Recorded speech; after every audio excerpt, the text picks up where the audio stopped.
Decreto-Lei nº 200, de 25 de fevereiro de 1967. Dispõe sobre a organização da administração federal, estabelece diretrizes para a reforma administrativa e dá outras providências. O Presidente da República, usando das atribuições que lhe confere o artigo 9º, parágrafo 2º, do Ato Institucional nº 4, de 7 de dezembro de 1966, decreta. Título I da Administração Federal. Artigo 1º. O Poder Executivo é exercido pelo Presidente da República auxiliado pelos Ministros de Estado. Artigo 2º. O Presidente da República e os Ministros de Estado exercem as atribuições de sua competência constitucional, legal e regulamentar com o auxílio dos órgãos que compõem a administração federal. Artigo 3º. Respeitada a competência constitucional do Poder Legislativo estabelecida no artigo 46, inciso 2 e 4, da Constituição, o Poder Executivo regulará a estruturação, as atribuições e o funcionamento dos órgãos da administração federal. Artigo 4º. A administração federal compreende: 1. A administração direta, que se constitui dos serviços integrados na estrutura administrativa da Presidência da República e dos Ministérios. 2. A administração indireta, que compreende as seguintes categorias de entidades, dotadas de personalidade jurídica própria. A. Autarquias. B. Empresas públicas. C. Sociedades de economia mista. D. Fundações públicas. Artigo 5º. Para os fins desta lei, considera-se: 1. Autarquia, o serviço autônomo, criado por lei, com personalidade jurídica, patrimônio e receita próprios, para executar atividades típicas da administração pública, que requeram, para seu melhor funcionamento, gestão administrativa e financeira descentralizada. 2. Empresa pública, a entidade dotada de personalidade jurídica de direito privado, com patrimônio próprio e capital exclusivo da União, criado por lei para exploração de atividade econômica que o governo seja levado a exercer por força de contingência ou de conveniência administrativa, podendo revestir-se de qualquer das formas admitidas em direito. 3. Sociedade de economia mista, a entidade dotada de personalidade jurídica de direito privado, criada por lei para exploração de atividade econômica, sob a forma de sociedade anônima, cujas ações com direito a voto pertençam em sua maioria à União ou à entidade da administração indireta. 4. Fundação pública, a entidade dotada de personalidade jurídica de direito privado, sem fins lucrativos, criada em virtude de autorização legislativa, para o desenvolvimento de atividades que não exijam execução por órgãos ou entidades de direito público, com autonomia administrativa, patrimônio próprio gerido pelos respectivos órgãos de direção, e funcionamento custeado por recursos da União e de outras fontes. Parágrafo 1º. No caso do inciso 3, quando a atividade for submetida a regime de monopólio estatal, a maioria acionária caberá apenas à União, em caráter permanente. Parágrafo 2º. O Poder Executivo enquadrará as entidades da administração indireta existentes nas categorias constantes deste artigo. Parágrafo 3º. As entidades de que trata o inciso 4 deste artigo adquirem personalidade jurídica com a inscrição da escritura pública de sua constituição no Registro Civil de Pessoas Jurídicas, não se lhes aplicando as demais disposições do Código Civil concernentes às fundações. Título 2. Dos princípios fundamentais. Artigo 6º. As atividades da administração federal obedecerão aos seguintes princípios fundamentais: 1. Planejamento. 2. Coordenação. 3. Descentralização. 4. Delegação de competência. 5. Controle. Capítulo I do Planejamento. Artigo 7º. A ação governamental obedecerá a planejamento que vise a promover o desenvolvimento econômico-social do país e a segurança nacional, norteando-se segundo planos e programas elaborados, na forma do título 3, e compreenderá a elaboração e atualização dos seguintes instrumentos básicos: a. Plano Geral de Governo. B. Programas gerais, setoriais e regionais, de duração plurianual. C. Orçamento Programa Anual. D. Programação Financeira de Desembolso. Capítulo 2. Da Coordenação. Artigo 8º. As atividades da administração federal e, especialmente, a execução dos planos e programas de governo, serão objeto de permanente coordenação. Parágrafo 1º.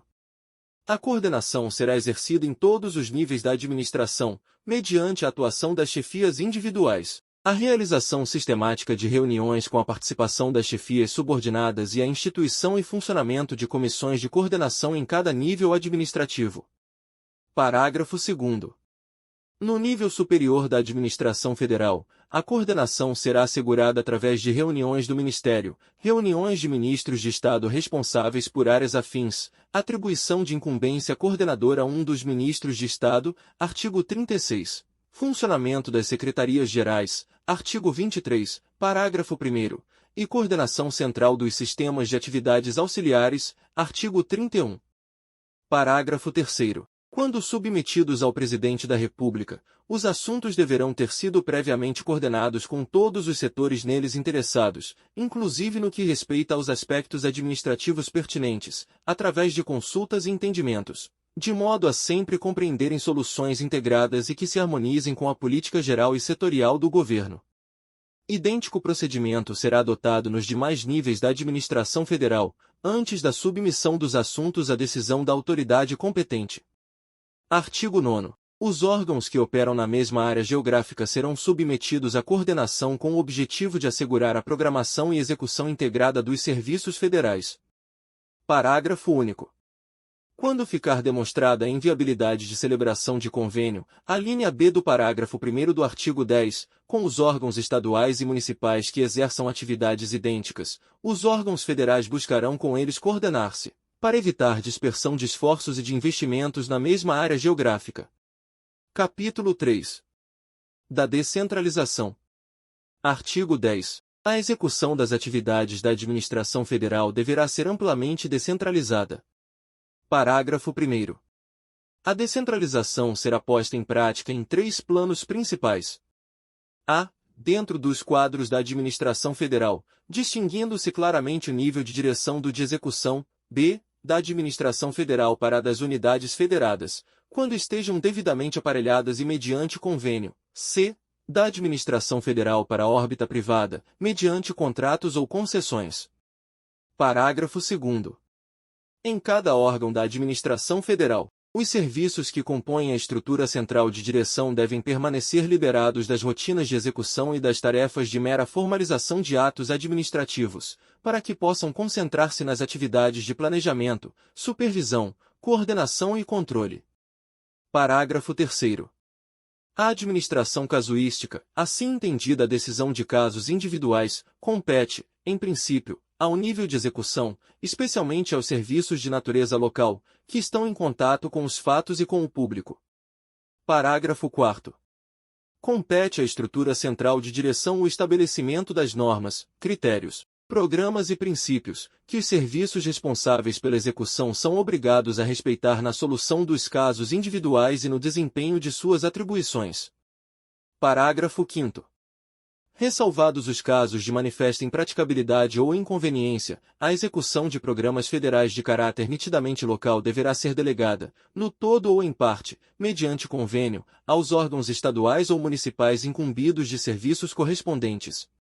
Parágrafo 6º. Os órgãos federais responsáveis pelos programas conservarão a autoridade normativa e exercerão controle e fiscalização indispensáveis sobre a execução local, condicionando-se a liberação dos recursos ao fiel cumprimento dos programas e convênios. Parágrafo 7º. Para melhor desincumbir-se das tarefas de planejamento, coordenação, supervisão e controle e com o objetivo de impedir o crescimento desmesurado da máquina administrativa, a administração procurará desobrigar-se da realização material de tarefas executivas, recorrendo, sempre que possível, à execução indireta, mediante contrato, desde que exista, na área, iniciativa privada suficientemente desenvolvida e capacitada a desempenhar os encargos de execução. Parágrafo 8º. A aplicação desse critério está condicionada, em qualquer caso, aos ditames do interesse público e às conveniências da segurança nacional. Capítulo 4. Da delegação de competência. Artigo 11. A delegação de competência será utilizada como instrumento de descentralização administrativa, com o objetivo de assegurar maior rapidez e objetividade às decisões, situando-as na proximidade dos fatos, pessoas ou problemas a atender. Artigo 12. É facultado ao Presidente da República, aos ministros de Estado e, em geral, às autoridades da administração federal delegar competência para a prática de atos administrativos, conforme se dispuser em regulamento. Parágrafo único. O ato de delegação indicará com precisão a autoridade delegante, a autoridade delegada e as atribuições objeto de delegação. Capítulo 5. Do controle. Artigo 13. O controle das atividades da administração federal deverá exercer-se em todos os níveis e em todos os órgãos, compreendendo, particularmente, a. O controle, pela chefia competente, da execução dos programas e da observância das normas que governam a atividade específica do órgão controlado. B. O controle, pelos órgãos próprios de cada sistema, da observância das normas gerais que regulam o exercício das atividades auxiliares. C. O controle da aplicação dos dinheiros públicos e da guarda dos bens da União pelos órgãos próprios do sistema de contabilidade e auditoria. Artigo 14. O trabalho administrativo será racionalizado mediante simplificação de processos e supressão de controles que se evidenciarem como puramente formais ou cujo custo seja evidentemente superior ao risco. Título 3. Do planejamento, do orçamento-programa e da programação financeira. Artigo 15. A ação administrativa do Poder Executivo obedecerá a programas gerais, setoriais e regionais de duração plurianual, elaborados através dos órgãos de planejamento, sob a orientação e a coordenação superiores do Presidente da República. Parágrafo 1º. Cabe a cada ministro de Estado orientar e dirigir a elaboração do programa setorial e regional correspondente a seu ministério e ao ministro de Estado, chefe da Secretaria de Planejamento, auxiliar diretamente o Presidente da República na coordenação, revisão e consolidação dos programas setoriais e regionais e na elaboração da programação geral do governo. Parágrafo 2º. Com relação à administração militar, observar-se-á a finalidade principal que deve regê-la, tendo em vista a destinação constitucional das Forças Armadas, sob a responsabilidade dos respectivos ministros, que são os seus comandantes superiores. Parágrafo 3º. A aprovação dos planos e programas gerais, setoriais e regionais é da competência do Presidente da República. Artigo 16. Em cada ano, será elaborado um orçamento-programa, que pormenorizará a etapa do programa plurianual a ser realizada no exercício seguinte e que servirá de roteiro à execução coordenada do programa anual. Parágrafo único. Na elaboração do orçamento-programa serão considerados, além dos recursos consignados no orçamento da União, os recursos extra-orçamentários vinculados à execução do programa do governo. Artigo 17. Para ajustar o ritmo de execução do orçamento-programa ao fluxo provável de recursos, o Ministério do Planejamento e Coordenação Geral e o Ministério da Fazenda elaborarão, em conjunto, a programação financeira de desembolso, de modo a assegurar a liberação automática e oportuna dos recursos necessários à execução dos programas anuais de trabalho. Artigo 18. Toda atividade deverá ajustar-se à programação governamental e ao orçamento-programa e os compromissos financeiros só poderão ser assumidos em consonância com a programação financeira de desembolso. Título 4. Da supervisão ministerial. Artigo 19. Todo e qualquer órgão da administração federal, direta ou indireta, está sujeito à supervisão do ministro de Estado competente, excetuados unicamente os órgãos mencionados no artigo 32, que estão submetidos à supervisão direta do Presidente da República. Artigo 20. O ministro de Estado é responsável, perante o Presidente da República, pela supervisão dos órgãos da administração federal enquadrados em sua área de competência. Parágrafo único. A supervisão ministerial exercer-se-á através da orientação, coordenação e controle das atividades dos órgãos subordinados ou vinculados ao Ministério, nos termos desta lei. Artigo 21. O ministro de Estado exercerá a supervisão de que trata este título com apoio nos órgãos centrais. Parágrafo único. No caso dos ministros militares, a supervisão ministerial terá, também, como objetivo, colocar a administração, dentro dos princípios gerais estabelecidos nesta lei, em coerência com a destinação constitucional precípua das Forças Armadas, que constitui a atividade afim dos respectivos ministérios. Artigo 22.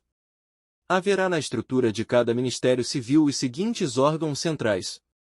1. Órgãos centrais de planejamento, coordenação e controle financeiro. 2. Órgãos centrais de direção superior. Artigo 23. Os órgãos a que se refere o item I do artigo 22 têm a incumbência de assessorar diretamente o Ministro de Estado e, por força de suas atribuições, em nome e sob a direção do Ministro, realizar estudos para a formulação de diretrizes e desempenhar funções de planejamento, orçamento, orientação, coordenação, inspeção e controle financeiro, desdobrando-se em, vide Decreto número 64.135, de 25 de dezembro de 1969. 1. Uma Secretaria-Geral. 2. Uma Inspetoria-Geral de Finanças. Parágrafo 1º. A Secretaria-Geral atua como órgão setorial de planejamento e orçamento, na forma do título 3, e será dirigida por um secretário-geral, o qual poderá exercer funções delegadas pelo Ministro de Estado. Parágrafo 2º. A Inspetoria-Geral de Finanças, que será dirigida por um inspetor-geral, integra, como órgão setorial, os sistemas de administração financeiro, contabilidade e auditoria, superintendendo o exercício dessas funções no âmbito do Ministério e cooperação com a Secretaria-Geral no acompanhamento da execução do programa e do orçamento. Parágrafo 3º. Além das funções previstas neste título, a Secretaria-Geral do Ministério do Planejamento e Coordenação Geral exercerá as atribuições de órgão central dos sistemas de planejamento e orçamento, e a Inspetoria-Geral de Finanças do Ministério da Fazenda, as de órgão central do Sistema de Administração Financeira, Contabilidade e Auditoria. Artigo 24. Os órgãos centrais de direção superior, artigo 22, item 2, executam funções de administração das atividades específicas e auxiliares do Ministério e serão, preferentemente, organizados em base departamental, observados os princípios estabelecidos nesta lei. Artigo 25. A supervisão ministerial tem por principal objetivo, na área de competência do Ministro de Estado: 1. Assegurar a observância da legislação federal. 2. Promover a execução dos programas do governo. 3. Fazer observar os princípios fundamentais enunciados no título 2. 4. Coordenar as atividades dos órgãos supervisionados e harmonizar sua atuação com a dos demais ministérios. 5. Avaliar o comportamento administrativo dos órgãos supervisionados e diligenciar no sentido de que estejam confiados a dirigentes capacitados. 6. Proteger a administração dos órgãos supervisionados contra interferências e pressões ilegítimas. 7. Fortalecer o sistema do mérito. 8. Fiscalizar a aplicação e utilização de dinheiros, valores e bens públicos. 9. Acompanhar os custos globais dos programas setoriais do governo, a fim de alcançar uma prestação econômica de serviços. 10. Fornecer ao órgão próprio do Ministério da Fazenda os elementos necessários à prestação de contas do exercício financeiro. 11. Transmitir ao Tribunal de Contas, sem prejuízo da fiscalização deste, informes relativos à administração financeira e patrimonial dos órgãos do Ministério. Artigo 26. No que se refere à administração indireta, a supervisão ministerial visará assegurar, essencialmente: 1. A realização dos objetivos fixados nos atos de constituição da entidade. 2. A harmonia com a política e a programação do governo no setor de atuação da entidade. 3. A eficiência administrativa. 4. A autonomia administrativa, operacional e financeira da entidade. Parágrafo único. A supervisão exercer-se-á mediante adoção das seguintes medidas, além de outras estabelecidas em regulamento: a. Indicação ou nomeação pelo ministro ou, se for o caso, eleição dos dirigentes da entidade, conforme sua natureza jurídica. b. Designação, pelo ministro dos representantes do governo federal nas Assembleias Gerais e órgãos de administração ou controle da entidade. c. Recebimento sistemático de relatórios, boletins, balancetes, balanços e informações que permitam ao ministro acompanhar as atividades da entidade e a execução do orçamento-programa e da programação financeira aprovados pelo governo. d. Aprovação anual da proposta de orçamento-programa e da programação financeira da entidade, no caso de autarquia, e aprovação de contas, relatórios e balanços, diretamente ou através dos representantes ministeriais nas assembleias e órgãos de administração ou controle. f. Fixação, em níveis compatíveis com os critérios de operação econômica, das despesas de pessoal e de administração, g. Fixação de critérios para gastos de publicidade, divulgação e relações públicas, h. Realização de auditoria e avaliação periódica de rendimento e produtividade, i. Intervenção, por motivo de interesse público. Artigo 27. Assegurada a supervisão ministerial, o Poder Executivo outorgará aos órgãos da Administração Federal a autoridade executiva necessária ao eficiente desempenho de sua responsabilidade legal ou regulamentar. Parágrafo único. Assegurar-se-á às empresas públicas e às sociedades de economia mista condições de funcionamento idênticas às do setor privado, cabendo a essas entidades, sob a supervisão ministerial, ajustar-se ao Plano Geral do Governo. Artigo 28. A entidade da administração indireta deverá estar habilitada a 1. Prestar contas da sua gestão, pela forma e nos prazos estipulados em cada caso. 2. Prestar a qualquer momento, por intermédio do Ministro de Estado, as informações solicitadas pelo Congresso Nacional. 3. Evidenciar os resultados positivos ou negativos de seus trabalhos, indicando suas causas e justificando as medidas postas em prática ou cuja adoção se impuser, no interesse do serviço público. Artigo 29. Em cada Ministério Civil, além dos órgãos centrais de que trata o artigo 22, o Ministro de Estado disporá da assistência direta e imediata de 1. Gabinete. 2. Consultor jurídico, exceto no Ministério da Fazenda. 3. Divisão de Segurança e Informações. Parágrafo 1º. O Gabinete assiste o Ministro de Estado em sua representação política e social, e incumbe-se das relações públicas, encarregando-se do preparo e despacho do expediente pessoal do Ministro. Parágrafo 2º. O consultor jurídico incumbe-se do assessoramento jurídico do Ministro de Estado. Parágrafo 3º. A Divisão de Segurança e Informações colabora com a Secretaria-Geral do Conselho de Segurança Nacional e com o Serviço Nacional de Informações. Parágrafo 4º. No Ministério da Fazenda, o Serviço de Consulta Jurídica continua afeto à Procuradoria-Geral da Fazenda Nacional e aos seus órgãos integrantes, cabendo a função de consultor jurídico do Ministro de Estado ao Procurador-Geral, nomeado em comissão, pelo critério de confiança e livre escolha, entre bacharéis em Direito. Título 5. Dos Sistemas de Atividades Auxiliares. Artigo 30. Serão organizadas sob a forma de sistemas atividades de pessoal, orçamento, estatística, administração financeira, contabilidade e auditoria, e serviços gerais, além de outras atividades auxiliares comuns a todos os órgãos da administração que, a critério do Poder Executivo, necessitem de coordenação central. Parágrafo 1º. Os serviços incumbidos do exercício das atividades de que trata este artigo consideram-se integrados no sistema respectivo e ficam, consequentemente, sujeitos à orientação normativa, à supervisão técnica e à fiscalização específica do órgão central do sistema, sem prejuízo da subordinação ao órgão em cuja estrutura administrativa estiverem integrados. Parágrafo 2º. O chefe do órgão central do sistema é responsável pelo fiel cumprimento das leis e regulamentos pertinentes e pelo funcionamento eficiente e coordenado do sistema. Parágrafo 3º. É dever dos responsáveis pelos diversos órgãos competentes dos sistemas atuar de modo a imprimir o máximo rendimento e a reduzir os custos operacionais da administração. Parágrafo 4º.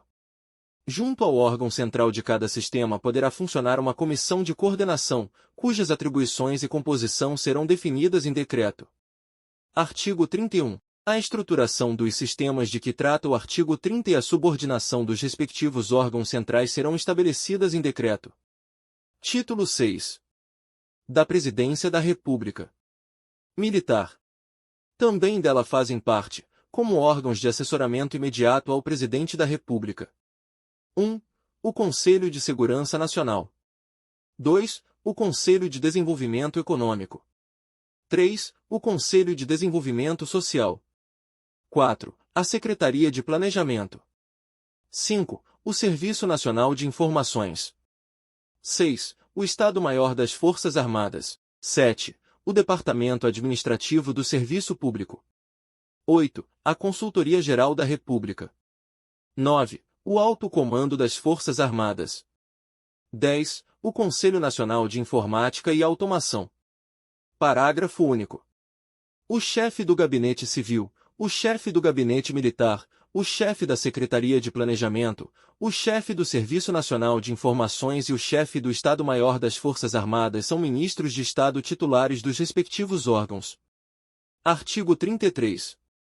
Ao Gabinete Civil incumbe: 1. Assistir, direta e imediatamente, o Presidente da República no desempenho de suas atribuições, em especial, nos assuntos referentes à administração civil. 2. Promover a divulgação de atos e atividades governamentais. 3. Acompanhar a tramitação de projetos de lei no Congresso Nacional e coordenar a colaboração dos ministérios e demais órgãos da administração, no que respeita aos projetos de lei submetidos à sanção presidencial. Artigo 34. Ao Gabinete Militar incumbe: 1. Assistir, direta e imediatamente, o Presidente da República no desempenho de suas atribuições, em especial, nos assuntos referentes à segurança nacional e à administração militar. 2. Zelar pela segurança do Presidente da República e dos palácios presidenciais. Parágrafo único. O chefe do Gabinete Militar exerce as funções de Secretário-Geral do Conselho de Segurança Nacional. Título 7. Dos Ministérios e respectivas áreas de competência. Artigo 35. Os ministérios são os seguintes: Ministério da Justiça, Ministério das Relações Exteriores, Ministério da Fazenda, Ministério dos Transportes, Ministério da Agricultura, Ministério da Indústria e do Comércio, Ministério das Minas e Energia, Ministério do Interior, Ministério da Educação e Cultura, Ministério do Trabalho, Ministério da Previdência e Assistência Social, Ministério da Saúde, Ministério das Comunicações, Ministério da Marinha, Ministério do Exército, Ministério da Aeronáutica. Parágrafo único. Os titulares dos ministérios são ministros de Estado, artigo 20. Artigo 36. Para auxiliá-lo na coordenação de assuntos afins ou interdependentes, que interessem a mais de um ministério, o Presidente da República poderá incumbir de missão coordenadora um dos ministros de Estado, cabendo essa missão, na ausência de designação específica, ao ministro de Estado-chefe da Secretaria de Planejamento. Parágrafo 1º. O ministro coordenador, sem prejuízo das atribuições da pasta ou órgão de que for titular, atuará em harmonia com as instruções emanadas do Presidente da República, buscando os elementos necessários ao cumprimento de sua missão mediante cooperação dos ministros de Estado em cuja área de competência estejam compreendidos os assuntos objeto de coordenação. Parágrafo 2º. O ministro coordenador formulará soluções para a decisão final do Presidente da República. Artigo 37. O Presidente da República poderá prover até 4 cargos de ministro extraordinário para o desempenho de encargos temporários de natureza relevante. Artigo 38. O ministro extraordinário e o ministro coordenador disporão de assistência técnica e administrativa essencial para o desempenho das missões de que forem incumbidos pelo Presidente da República na forma por que se dispuser em decreto. Artigo 39. Os assuntos que constituem a área de competência de cada ministério são, a seguir, especificados. Ministério da Justiça. 1. Ordem jurídica, nacionalidade, cidadania, direitos políticos, garantias constitucionais. 2. Segurança interna. Polícia Federal. 3. Administração penitenciária. 4. Ministério Público. 5. Documentação, publicação e arquivo dos atos oficiais. Ministério das Relações Exteriores. 1. Política internacional. 2. Relações diplomáticas, serviços consulares. 3. Participação nas negociações comerciais, econômicas, financeiras, técnicas e culturais com países e entidades estrangeiras. 4. Programas de cooperação internacional. Ministério do Planejamento e Coordenação Geral. 1. Plano Geral do Governo. Sua coordenação. Integração dos planos regionais. 2. Estudos e pesquisas socioeconômicos, inclusive setoriais e regionais. 3. Programação orçamentária, proposta orçamentária anual. 4. Coordenação da assistência técnica internacional. 5. Sistemas estatístico e cartográfico nacionais. 6. Organização administrativa. Ministério da Fazenda. 1. Assuntos monetários, creditícios, financeiros e fiscais, poupança popular. 2. Administração tributária. 3. Arrecadação. 4. Administração financeira. 5. Contabilidade e auditoria. 6. Administração patrimonial. Ministério dos Transportes. 1. Coordenação dos transportes. 2. Transportes ferroviários e rodoviários. 3. Transportes aquaviários. Marinha mercante, portos e vias navegáveis. 4. Participação na coordenação dos transportes aeroviários, na forma estabelecida no artigo 162. Ministério da Agricultura. 1. Na agricultura, pecuária, caça, pesca. 2. Recursos naturais renováveis, flora, fauna e solo. 3. Organização da vida rural, reforma agrária.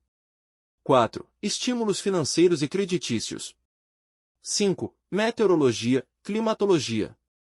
6. Pesquisa e experimentação. 7. Vigilância e defesa sanitária animal e vegetal. 8. Padronização e inspeção de produtos vegetais e animais ou do consumo nas atividades agropecuárias. Ministério da Indústria e do Comércio. 1. Desenvolvimento industrial e comercial. 2. Comércio exterior. 3. Seguros privados e capitalização. 4. Propriedade industrial, registro do comércio, legislação metrológica. 5. Turismo. 6. Pesquisa e experimentação tecnológica. Ministério das Minas e Energia. 1. Geologia, recursos minerais e energéticos. 2. Regime hidrológico e fontes de energia hidráulica. 3. Mineração. 4. Indústria do petróleo. 5. Indústria de energia elétrica, inclusive de natureza nuclear. Ministério do Interior. 1. Desenvolvimento regional. 2. Radicação de populações, ocupação do território. Migrações internas. 3. Territórios federais. 4. Saneamento básico. 5. Beneficiamento de áreas e obras de proteção contra secas e inundações. Irrigação. 6. Assistência às populações atingidas pelas calamidades públicas. 7. Assistência ao índio. 8. Assistência aos municípios. 9. Programa Nacional de Habitação. Setor Social. Ministério da Educação e Cultura. 1. Educação, ensino, exceto militar, magistério. 2. Cultura, letras e artes. 3. Patrimônio histórico, arqueológico, científico, cultural e artístico. 4. Desportos. Ministério do Trabalho e Previdência Social. 1. Trabalho, organização profissional e sindical, fiscalização. 2. Mercado de trabalho, política de emprego. 3. Política salarial. 4. Previdência e assistência social. 5. Política de imigração. 6. Colaboração com o Ministério Público junto à Justiça do Trabalho. Ministério da Saúde. 1. Política Nacional de Saúde. 2. Atividades médicas e paramédicas. 3. Ação preventiva em geral, vigilância sanitária de fronteiras e de portos marítimos, fluviais e aéreos. 4. Controle de drogas, medicamentos e alimentos. 5. Pesquisas médico-sanitárias. Ministério das Comunicações. 1. Telecomunicações. 2. Serviços postais. Setor militar. Ministério da Marinha. Artigo 54. Ministério do Exército. Artigo 59. Ministério da Aeronáutica. Artigo 63. Título 8.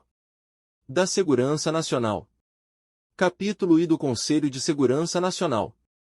Artigo 40. O Conselho de Segurança Nacional é o órgão de mais alto nível no assessoramento direto do Presidente da República, na formulação e na execução da política de segurança nacional. Parágrafo 1º.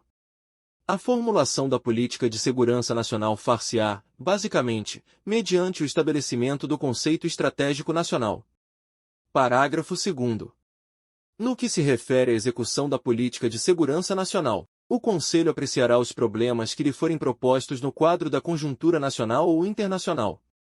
Artigo 41. Caberá, ainda, ao Conselho o cumprimento de outras tarefas específicas previstas na Constituição. Artigo 42.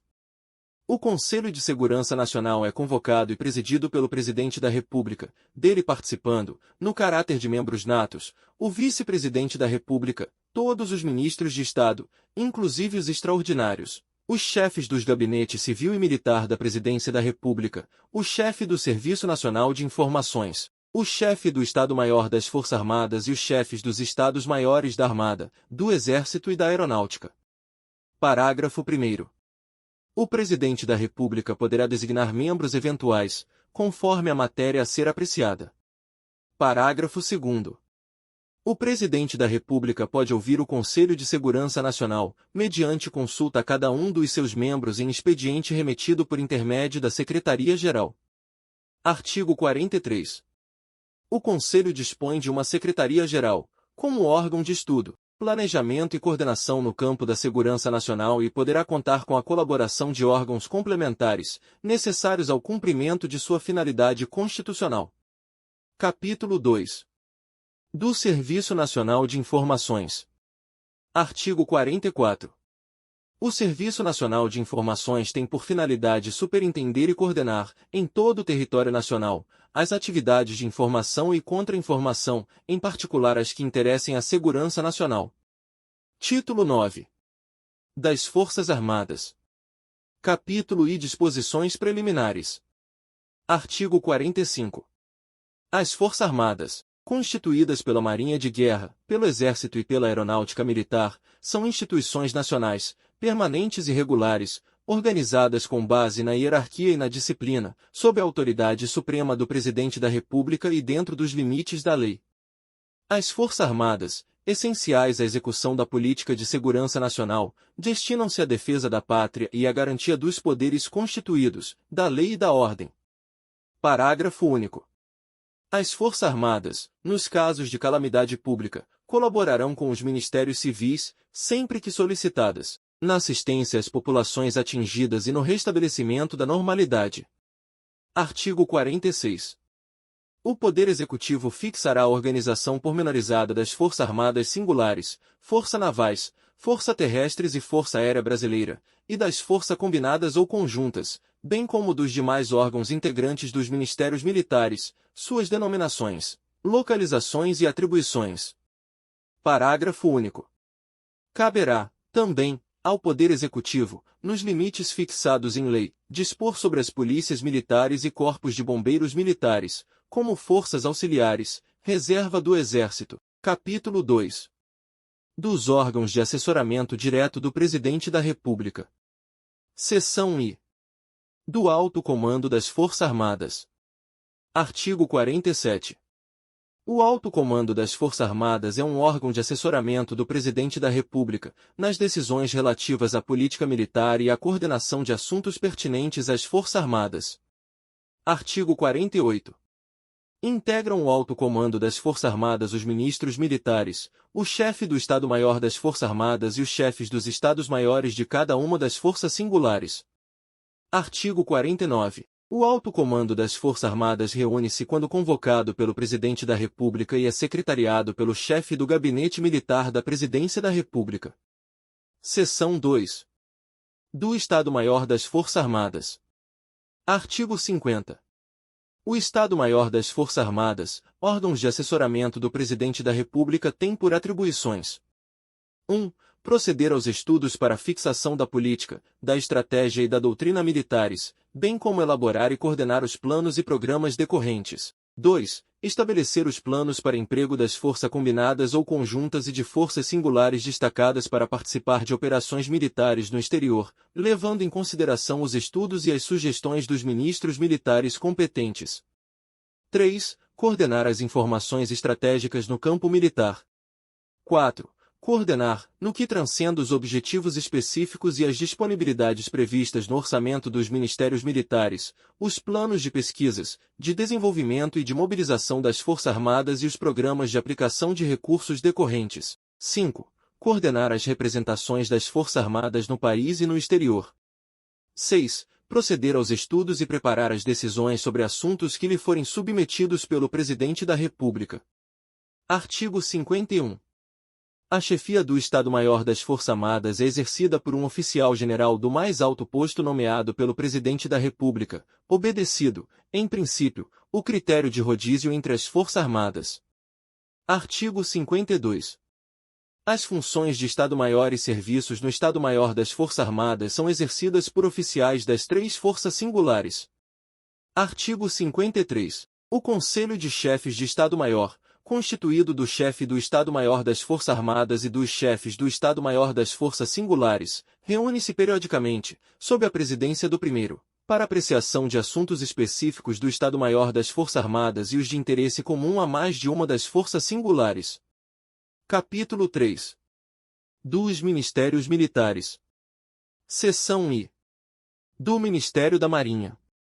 Artigo 54. O Ministério da Marinha administra os negócios da Marinha de Guerra e tem como atribuição principal a preparação desta para o cumprimento de sua destinação constitucional. Parágrafo 1º. Cabe ao Ministério da Marinha, 1.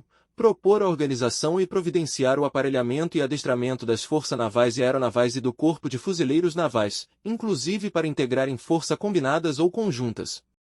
2. Orientar e realizar pesquisas e desenvolvimento de interesse da Marinha, obedecido o previsto no item 5 do artigo 50 da presente lei. 3. Estudar e propor diretrizes para a política marítima nacional.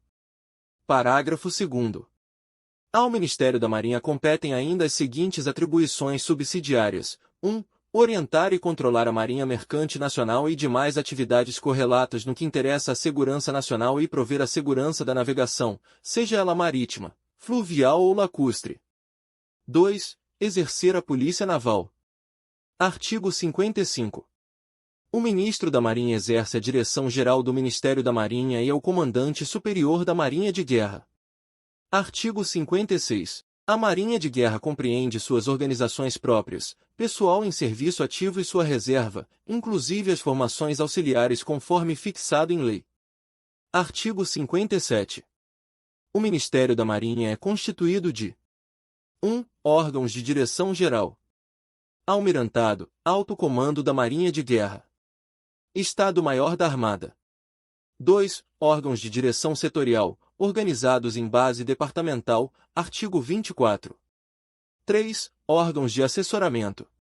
Gabinete do Ministro. Consultoria Jurídica. Conselho de Almirantes.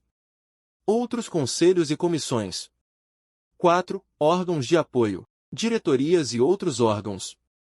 5. Força Navais e Aeronavais, elementos próprios, navios e helicópteros, e elementos destacados da Força Aérea Brasileira. Corpo de Fuzileiros Navais. Distritos Navais. Comando do Controle Naval do Tráfego Marítimo, Seção 2. Do Ministério do Exército. Artigo 59. O Ministério do Exército administra os negócios do Exército e tem, como atribuição principal a preparação do Exército para o cumprimento da sua destinação constitucional. Parágrafo 1º. Cabe ao Ministério do Exército 1. Propor a organização e providenciar o aparelhamento e o adestramento das forças terrestres, inclusive para integrar em força combinadas ou conjuntas. 2. Orientar e realizar pesquisas e desenvolvimento de interesse do Exército, obedecido o previsto no item 5 do artigo 50 da presente lei. Parágrafo 2º. Ao Ministério do Exército compete ainda propor as medidas para a efetivação do disposto no parágrafo único do artigo 46 da presente lei. Artigo 60. O Ministro do Exército exerce a direção-geral das atividades do Ministério e é o Comandante Superior do Exército. Artigo 61. O Exército é constituído do Exército Ativo e sua reserva. Parágrafo 1º.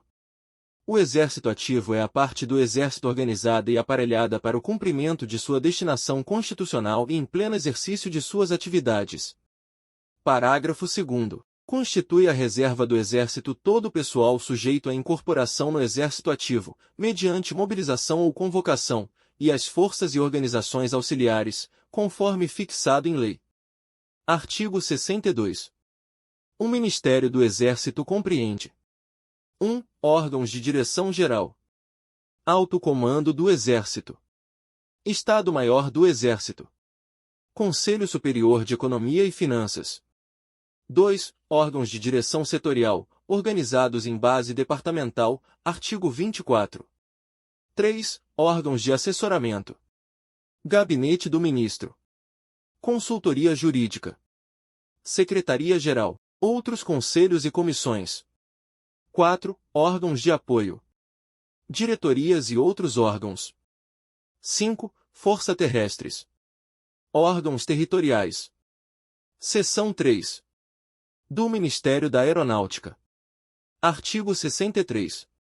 O Ministério da Aeronáutica administra os negócios da aeronáutica e tem como atribuições principais a preparação da aeronáutica para o cumprimento de sua destinação constitucional e a orientação, a coordenação e o controle das atividades da aviação civil. Parágrafo único. Cabe ao Ministério da Aeronáutica: 1. Estudar e propor diretrizes para a política aeroespacial nacional. 2. Propor a organização e providenciar o aparelhamento e o adestramento da Força Aérea Brasileira, inclusive de elementos para integrar as forças combinadas ou conjuntas. 3. Orientar, coordenar e controlar as atividades da aviação civil, tanto comerciais como privadas e desportivas. 4. Estabelecer, equipar e operar, diretamente ou mediante autorização ou concessão, a infraestrutura aeronáutica, inclusive serviços de apoio necessários à navegação aérea. 5. Orientar, incentivar e realizar pesquisas e desenvolvimento de interesse da aeronáutica, obedecido, quanto às de interesse militar, ao prescrito no item 4 do artigo 50 da presente lei. 6. Operar o Correio Aéreo Nacional. Artigo 64. O Ministro da Aeronáutica exerce a direção geral das atividades do Ministério e é o comandante-em-chefe da Força Aérea Brasileira. Artigo 65. A Força Aérea Brasileira é a parte da aeronáutica organizada e aparelhada para o cumprimento de sua destinação constitucional. Parágrafo único. Constitui a reserva da aeronáutica todo o pessoal sujeito à incorporação na Força Aérea Brasileira, mediante mobilização ou convocação, e as organizações auxiliares, conforme fixado em lei. Artigo 66. O Ministério da Aeronáutica compreende: 1. Órgãos de direção geral. Alto Comando da Aeronáutica. Estado-Maior da Aeronáutica. Inspetoria-Geral da Aeronáutica. 2. Órgãos de direção setorial, organizados em base departamental, artigo 24. Departamento de Aviação Civil v. Departamento de Pesquisas e Desenvolvimento. 3. Órgãos de assessoramento. Gabinete do Ministro. Consultoria Jurídica. Conselhos e comissões. 4. Órgãos de apoio. Comandos, diretorias, institutos, serviços e outros órgãos. 5. Força Aérea Brasileira. Comandos aéreos, inclusive elementos para integrar forças combinadas ou conjuntas, comandos territoriais. Capítulo 4. Disposição Geral. Artigo 67. O Almirantado, Alto Comando da Marinha de Guerra, o Alto Comando do Exército e o Alto Comando da Aeronáutica, a que se referem os artigos 57, 62 e 66 são órgãos integrantes da Direção-Geral do Ministério da Marinha, do Exército e da Aeronáutica, cabendo-lhes assessorar os respectivos ministros, principalmente: a. Nos assuntos relativos à política militar peculiar à força singular, b. Nas matérias de relevância, em particular, de organização, administração e logística, dependentes de decisão ministerial, c. Na seleção do quadro de oficiais generais. Título 10. Das normas de administração financeira e de contabilidade. Artigo 68. O Presidente da República prestará anualmente ao Congresso Nacional as contas relativas ao exercício anterior, sobre as quais dará parecer prévio o Tribunal de Contas. Artigo 69. Os órgãos da administração direta observarão um plano de contas único e as normas gerais de contabilidade e da auditoria que forem aprovados pelo Governo. Artigo 70. Publicados a lei orçamentária ou os decretos de abertura de créditos adicionais, as unidades orçamentárias, os órgãos administrativos, os de contabilização e os de fiscalização financeira ficam, desde logo, habilitados a tomar as providências cabíveis para o desempenho das suas tarefas. Artigo 71. A discriminação das dotações orçamentárias globais de despesas será feita: 1. No Poder Legislativo e órgãos auxiliares, pelas mesas da Câmara dos Deputados e do Senado Federal e pelo presidente do Tribunal de Contas. 2. No Poder Judiciário, pelos presidentes dos tribunais e demais órgãos competentes. 3. No Poder Executivo, pelos ministros de Estado ou dirigentes de órgãos da Presidência da República. Artigo 72.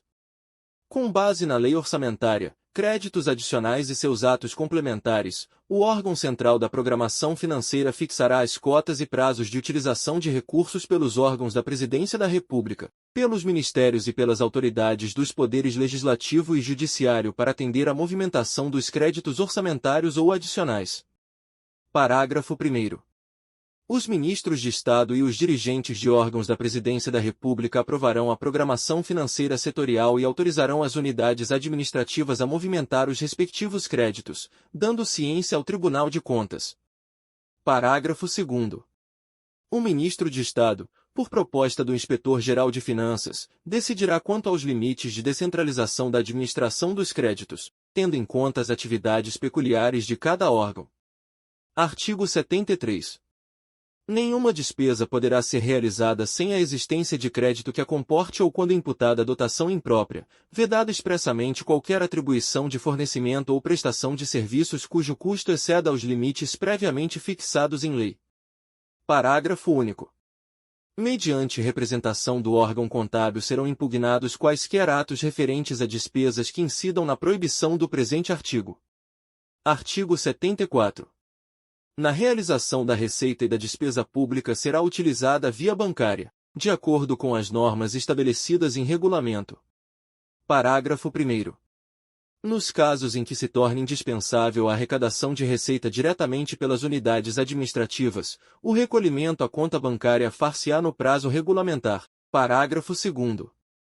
O pagamento de despesa, obedecidas as normas que regem a execução orçamentária, Lei nº 4.320, de 17 de março de 1964, far-se-á mediante ordem bancária ou cheque nominativo, contabilizado pelo órgão competente e obrigatoriamente assinado pelo ordenador da despesa e pelo encarregado do setor financeiro. Parágrafo 3º. Em casos excepcionais, quando houver despesa não atendível pela via bancária, as autoridades ordenadoras poderão autorizar suprimentos de fundos, de preferência agentes afiançados, fazendo-se os lançamentos contábeis necessários e fixando-se prazo para a comprovação dos gastos. Artigo 75. Os órgãos da Administração Federal prestarão ao Tribunal de Contas, ou suas delegações, os informes relativos à administração dos créditos orçamentários e facilitarão a realização das inspeções de controle externo dos órgãos de administração financeira, contabilidade e auditorias. Parágrafo único. As informações previstas neste artigo são as imprescindíveis ao exercício da auditoria financeira e orçamentária, realizada com base nos documentos enumerados nos itens I e 2 do artigo 36 do Decreto-Lei nº 199, de 25 de fevereiro de 1967, vedada a requisição sistemática de documentos ou comprovantes arquivados nos órgãos da administração federal, cujo exame se possa realizar através das inspeções de controle externo. Artigo 76. Caberá ao Inspetor-Geral de Finanças ou autoridade delegada autorizar a inscrição de despesas na conta restos a pagar, Lei nº 4.320, de 17 de março de 1964, obedecendo-se na liquidação respectiva às mesmas formalidades fixadas para a administração dos créditos orçamentários. Parágrafo único. As despesas inscritas na conta de restos a pagar serão liquidadas quando do recebimento do material, da execução da obra ou da prestação do serviço, ainda que ocorram depois do encerramento do exercício financeiro. Artigo 77. Todo ato de gestão financeira deve ser realizado por força do documento que comprove a operação e registrado na contabilidade, mediante classificação em conta adequada. Artigo 78. O acompanhamento da execução orçamentária será feito pelos órgãos de contabilização. Parágrafo 1º. Em cada unidade responsável pela administração de créditos proceder-se-á sempre à contabilização destes. Parágrafo 2º. A contabilidade sintética ministerial caberá à Inspetoria Geral de Finanças. Parágrafo 3. A contabilidade geral caberá à Inspetoria Geral de Finanças do Ministério da Fazenda. Parágrafo 4. Atendidas as conveniências do serviço, um único órgão de contabilidade analítica poderá encarregar-se da contabilização para várias unidades operacionais do mesmo ou de vários ministérios. Parágrafo 5º. Os documentos relativos à escrituração dos atos da receita e despesa ficarão arquivados no órgão de contabilidade analítica e à disposição das autoridades responsáveis pelo acompanhamento administrativo e fiscalização financeira e, bem assim, dos agentes incumbidos do controle externo, de competência do Tribunal de Contas. Artigo 79. A contabilidade deverá apurar os custos dos serviços de forma a evidenciar os resultados da gestão. Artigo 80. Os órgãos de contabilidade inscreverão como responsável todo ordenador da despesa, o qual só poderá ser exonerado de sua responsabilidade após julgadas regulares suas contas pelo Tribunal de Contas. Parágrafo 1º. Ordenador de despesas é toda e qualquer autoridade de cujos atos resultarem em emissão de empenho, autorização de pagamento, suprimento ou dispêndio de recursos da União ou pela qual esta responda. Parágrafo 2º. O ordenador de despesa, salvo conivência, não é responsável por prejuízos causados à Fazenda Nacional decorrentes de atos praticados por agente subordinado que exorbitar das ordens recebidas. Parágrafo 3º.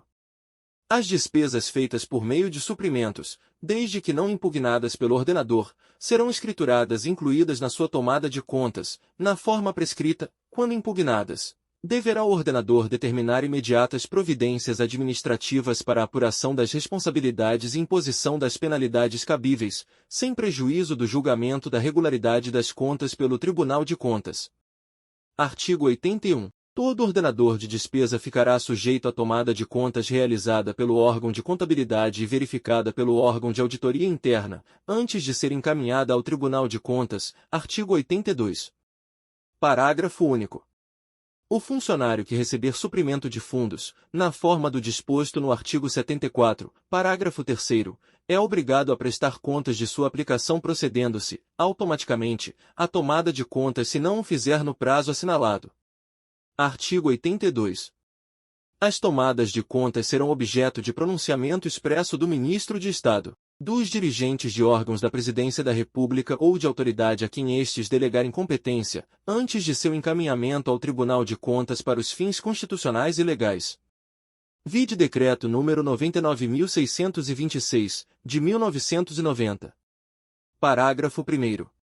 A tomada de contas dos ordenadores, agentes recebedores, tesoureiros ou pagadores será feita no prazo máximo de 180 dias do encerramento do exercício financeiro pelos órgãos encarregados da contabilidade analítica e, antes de ser submetida a pronunciamento do Ministro de Estado, dos dirigentes de órgãos da Presidência da República ou da autoridade a quem estes delegarem competência, terá sua regularidade certificada pelo órgão de auditoria.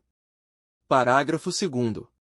Sem prejuízo do encaminhamento ao Tribunal de Contas, a autoridade a que se refere o parágrafo anterior no caso de irregularidade, determinará as providências que, a seu critério, se tornarem indispensáveis para resguardar o interesse público e a probidade na aplicação dos dinheiros públicos, dos quais dará ciência oportunamente ao Tribunal de Contas. Parágrafo 3º. Sempre que possível, desde que não retardem nem dificultem as tomadas de contas, estas poderão abranger conjuntamente a dos ordenadores e tesoureiros ou pagadores. Artigo 83.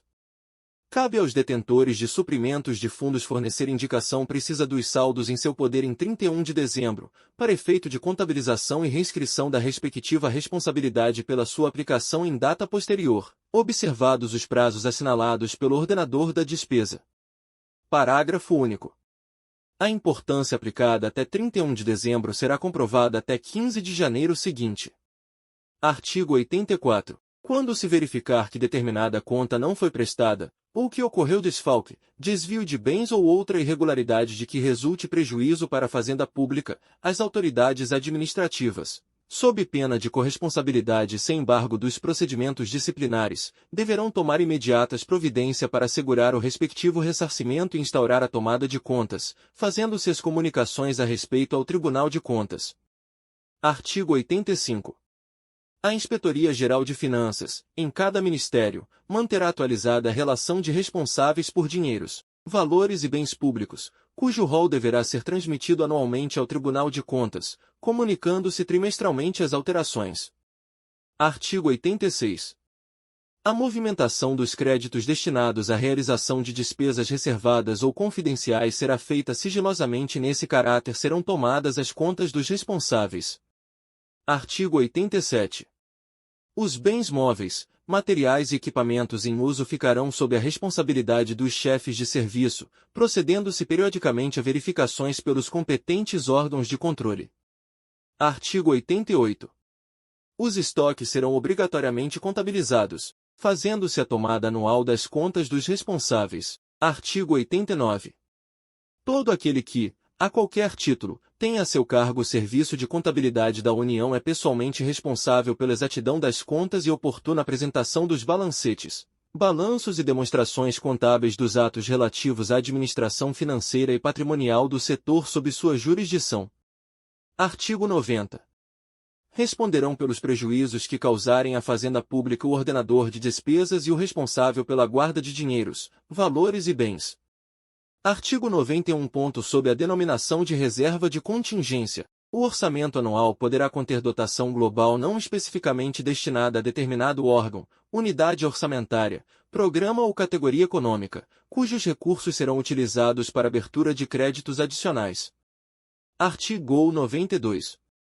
Com o objetivo de obter maior economia operacional e racionalizar a execução da programação financeira de desembolso, o Ministério da Fazenda promoverá a unificação de recursos movimentados pelo Tesouro Nacional através de sua caixa junto ao agente financeiro da União. Vide Decreto número 4.529, de 2002. Parágrafo único. Os saques contra a Caixa do Tesouro só poderão ser efetuados dentro dos limites autorizados pelo Ministro da Fazenda ou autoridade delegada. Artigo 93. Quem quer que utilize dinheiros públicos terá de justificar seu bom e regular emprego na conformidade das leis, regulamentos e normas emanadas das autoridades administrativas competentes. Título 11. Das disposições referentes ao pessoal civil. Capítulo I das normas gerais. Artigo 94. O Poder Executivo promoverá a revisão da legislação e das normas regulamentares relativas ao pessoal do Serviço Público Civil, com o objetivo de ajustá-las aos seguintes princípios.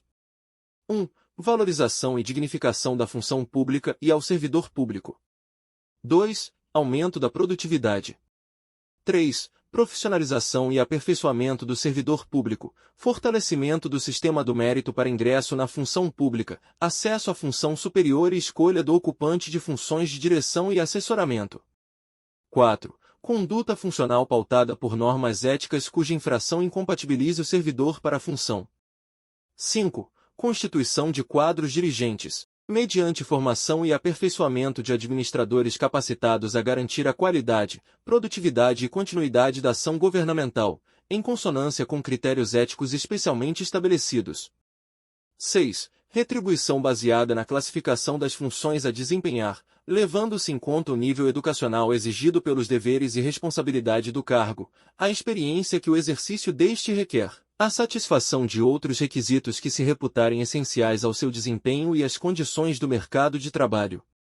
7. Organização dos quadros funcionais, levando-se em conta os interesses de recrutamento nacional para certas funções e a necessidade de relacionar ao mercado de trabalho local ou regional o recrutamento, a seleção e a remuneração das demais funções. 8. Concessão de maior autonomia aos dirigentes e chefes na administração de pessoal, visando a fortalecer a autoridade do comando, em seus diferentes graus, e a dar-lhes efetiva responsabilidade pela supervisão e rendimento dos serviços sob sua jurisdição. 9. Fixação da quantidade de servidores, de acordo com as reais necessidades de funcionamento de cada órgão, efetivamente comprovadas e avaliadas na oportunidade da elaboração do orçamento-programa, e estreita observância dos quantitativos que forem considerados adequados pelo Poder Executivo no que se refere aos dispêndios de pessoal. Aprovação das lotações segundo critérios objetivos que relacionam a quantidade de servidores às atribuições e ao volume de trabalho do órgão. 10. eliminação ou reabsorção do pessoal ocioso, mediante aproveitamento dos servidores excedentes, ou reaproveitamento aos desajustados em funções compatíveis com as suas comprovadas qualificações e aptidões vocacionais, impedindo-se novas admissões, enquanto houver servidores disponíveis para a função. 11. Instituição, pelo Poder Executivo, de reconhecimento do mérito aos servidores que contribuam com sugestões, planos e projetos não elaborados em decorrência do exercício de suas funções e dos quais possam resultar aumento de produtividade e redução dos custos operacionais da administração. 12. Estabelecimento de mecanismos adequados à apresentação por parte dos servidores, nos vários níveis organizacionais, de suas reclamações e reivindicações, bem como a rápida apreciação, pelos órgãos administrativos competentes, dos assuntos nelas contidos. 13. Estímulo ao associativismo dos servidores para fins sociais e culturais. Parágrafo único. O Poder Executivo encaminhará ao Congresso Nacional mensagens que consubstanciem a revisão de que trata este artigo. Artigo 95. O Poder Executivo promoverá as medidas necessárias à verificação da produtividade do pessoal a ser empregado em quaisquer atividades da administração direta ou de autarquia, visando a colocá-lo em níveis de competição com a atividade privada ou a evitar custos injustificáveis de operação, podendo, por via de decreto executivo ou medidas administrativas, adotar as soluções adequadas, inclusive a eliminação de exigências de pessoal superiores às indicadas pelos critérios de produtividade e rentabilidade. Artigo 96. Nos termos da legislação trabalhista, poderão ser contratados especialistas para atender às exigências de trabalho técnico em institutos, órgãos de pesquisa e outras entidades especializadas da administração direta ou autarquia, segundo critérios que, para esse fim, serão estabelecidos em regulamento. Artigo 97. Os ministros de Estado, mediante prévia e específica autorização do Presidente da República, poderão contratar os serviços de consultores técnicos e especialistas por determinado período, nos termos da legislação trabalhista. Capítulo 2. Das medidas de aplicação imediata. Artigo 98. Cada unidade administrativa terá, no mais breve prazo, revista sua lotação, a fim de que passe a corresponder às suas estritas necessidades de pessoal e seja ajustada às dotações previstas no orçamento. Artigo 94, inciso 9. Artigo 99. O Poder Executivo adotará providências para a permanente verificação da existência de pessoal ocioso na administração federal, diligenciando para sua eliminação ou redistribuição imediata. Parágrafo 1º. Sem prejuízo da iniciativa do órgão de pessoal da repartição, todo responsável por setor de trabalho em que houver pessoal ocioso deverá apresentá-lo aos centros de redistribuição e aproveitamento de pessoal que deverão ser criados, em caráter temporário, sendo obrigatório o aproveitamento dos concursados. Parágrafo 2º. A redistribuição de pessoal ocorrerá sempre no interesse do serviço público, tanto na administração direta como em autarquia, assim como de uma para outra, respeitado o regime jurídico pessoal do servidor. Parágrafo 3º. O pessoal ocioso deverá ser aproveitado em outro setor, continuando o servidor a receber pela verba da repartição ou entidade de onde tiver sido deslocado, até que se tomem as providências necessárias à regularização da movimentação. Parágrafo 4º. Com relação ao pessoal ocioso que não puder ser utilizado na forma deste artigo, será observado o seguinte procedimento: a. Extinção dos cargos considerados desnecessários, ficando seus ocupantes exonerados ou em disponibilidade, conforme gozem ou não de estabilidade, quando se tratar de pessoal regido pela legislação dos funcionários públicos. B. Dispensa, com a consequente indenização legal, dos empregados sujeitos ao regime da legislação trabalhista.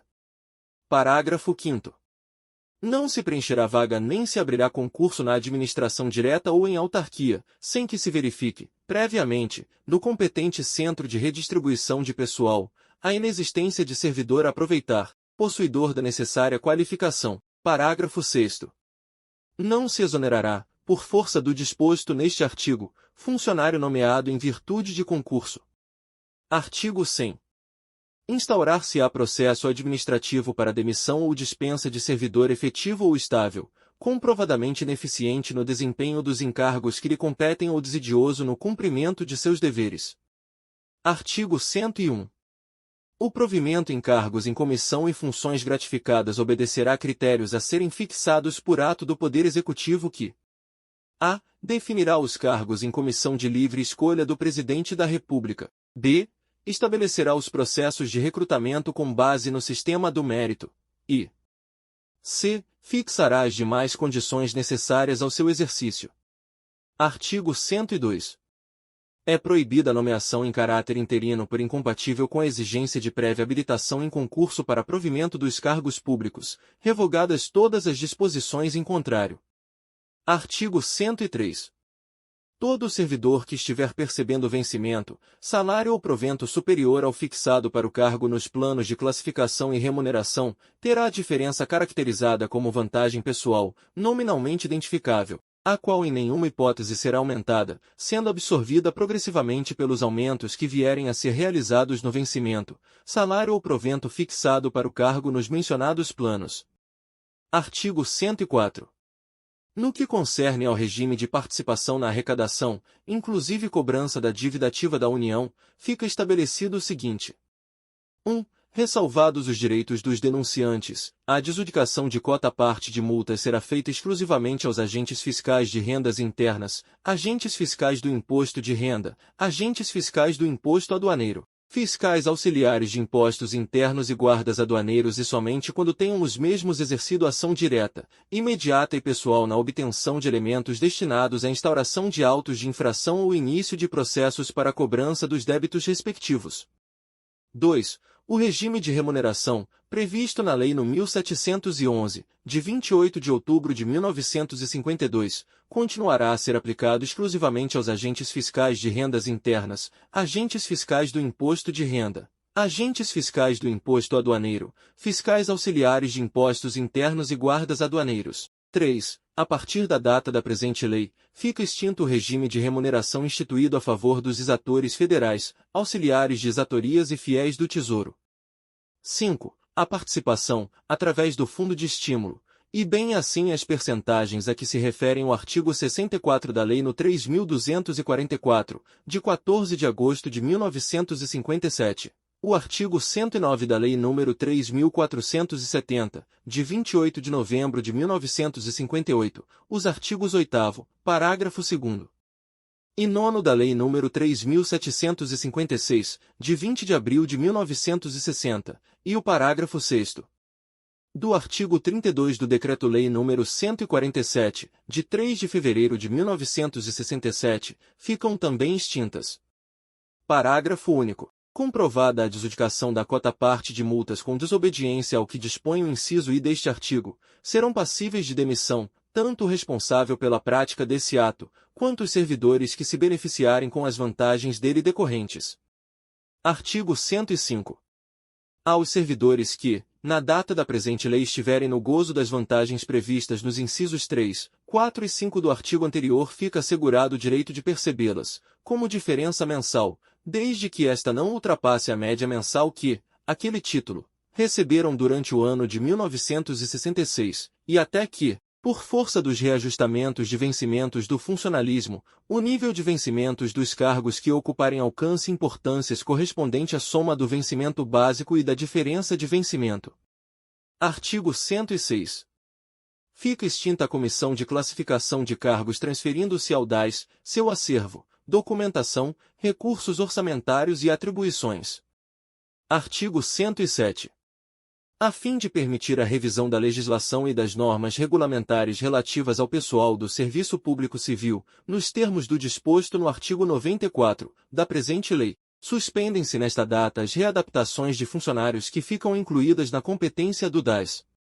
Artigo 108.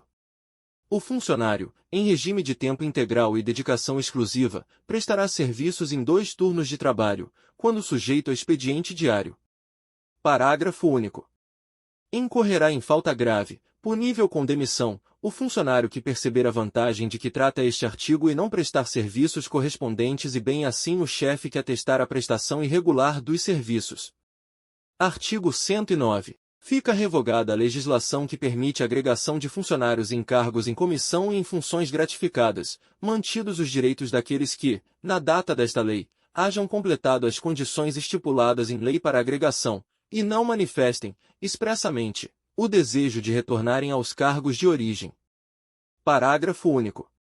Todo agregado é obrigado a prestar serviços, sob pena de suspensão dos seus vencimentos. Artigo 110.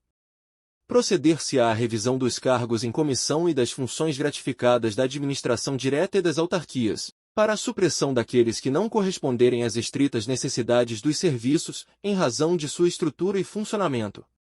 Artigo 111. A colaboração de natureza eventual à administração pública federal sob a forma de prestação de serviços, retribuída mediante recibo, não caracteriza, em hipótese alguma, vínculo empregatício com o serviço público civil, e somente poderá ser atendida por dotação não classificada na rubrica pessoal, e nos limites estabelecidos nos respectivos programas de trabalho. Artigo 112. O funcionário que houver atingido a idade máxima, 70 anos, prevista para aposentadoria compulsória não poderá exercer cargo em comissão ou função gratificada, nos quadros dos ministérios, do DAS e das autarquias. Artigo 113. Revogam-se na data da publicação da presente lei, os artigos 62 e 63 da Lei nº 1711, de 28 de outubro de 1952, e demais disposições legais e regulamentares que regulam as readmissões no Serviço Público Federal. Artigo 114. O funcionário público ou autárquico que, por força de dispositivo legal, puder manifestar opção para integrar quadro de pessoal de qualquer outra entidade e por esta aceita, terá seu tempo de serviço anterior, devidamente comprovado, averbado na instituição de previdência, transferindo-se para o INPS as contribuições pagas ao IPASE. Capítulo 3. Do Departamento Administrativo do Pessoal Civil. Artigo 115. O Departamento Administrativo do Pessoal Civil, DAS, é o órgão central do sistema de pessoal, responsável pelo estudo, formulação de diretrizes, orientação, coordenação, supervisão e controle dos assuntos concernentes à administração do pessoal civil da União. Parágrafo único. Haverá em cada ministério um órgão de pessoal integrante do sistema de pessoal. Artigo 116. Ao Departamento Administrativo do Pessoal Civil, DAS, incumbe 1. Cuidar dos assuntos referentes ao pessoal civil da União, adotando medidas visando ao seu aprimoramento e maior eficiência.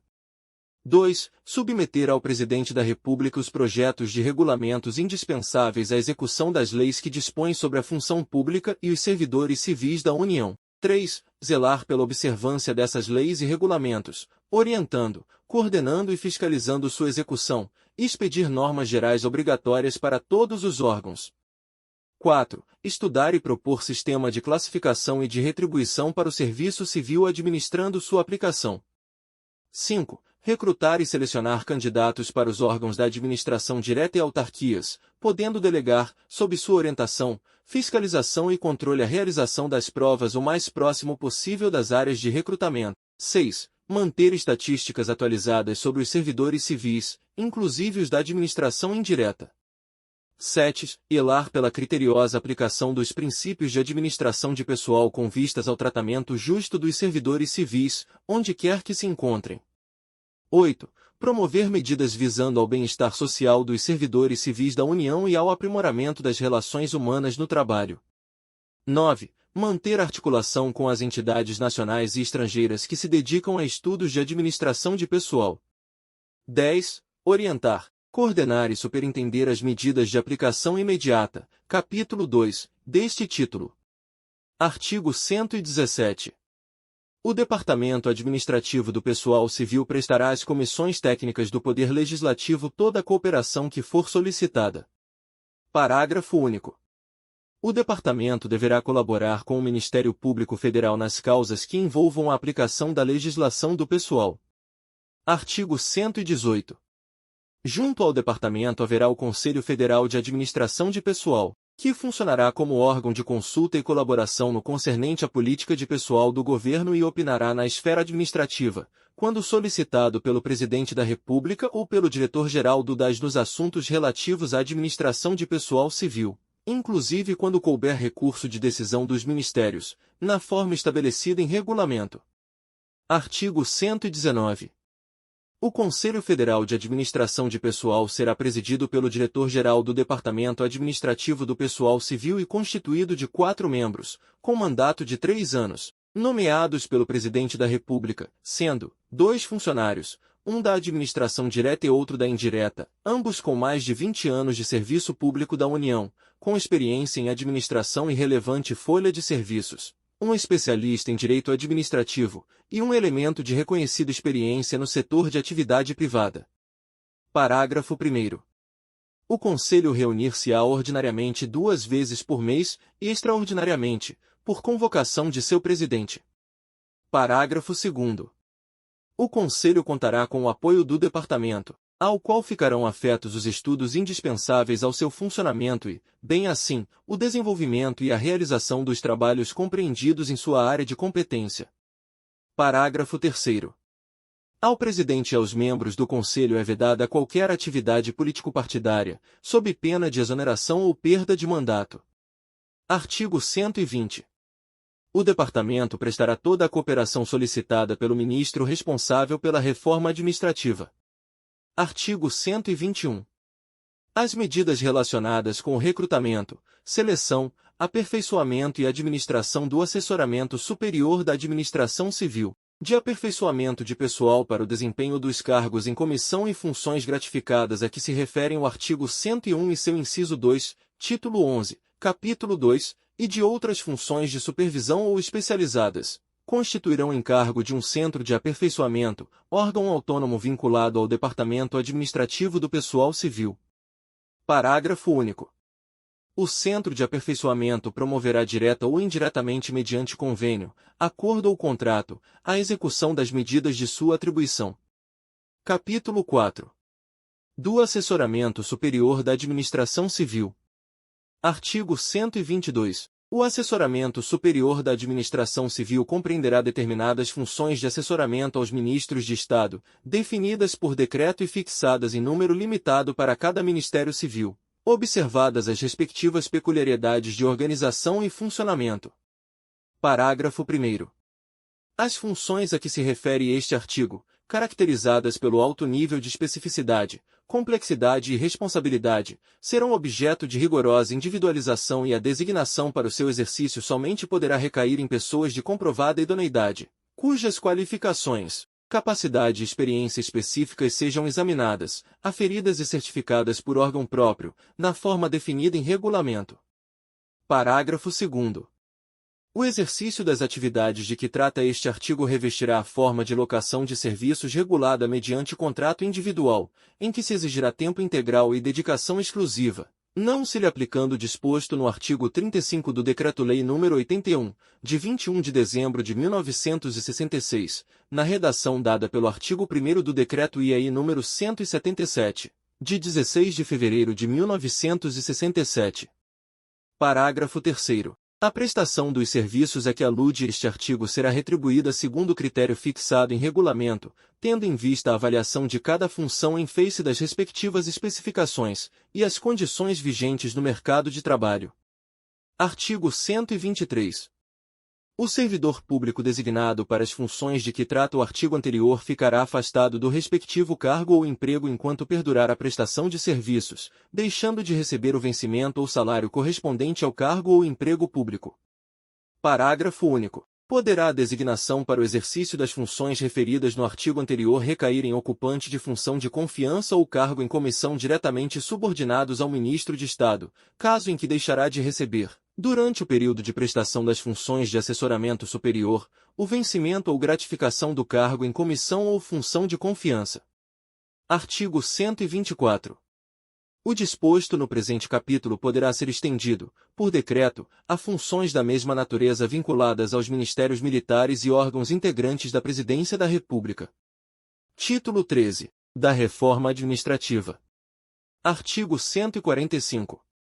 A administração federal será objeto de uma reforma de profundidade para ajustá-la às disposições da presente lei, especialmente, as diretrizes e princípios fundamentais enunciados no título 2, tendo-se como revogadas, por força desta lei, e à medida que sejam expedidos os atos a que se refere o artigo 146, parágrafo único, a linha B, as disposições legais que forem com ela colidentes ou incompatíveis. Parágrafo único. A aplicação da presente lei deverá objetivar, prioritariamente, a execução ordenada dos serviços da administração federal, segundo os princípios nela enunciados e com apoio na instrumentação básica adotada, não devendo haver solução de continuidade. Artigo 146. A reforma administrativa, iniciada com esta lei, será realizada por etapas, à medida que se forem ultimando as providências necessárias à sua execução. Parágrafo único. Para os fins deste artigo, o Poder Executivo a.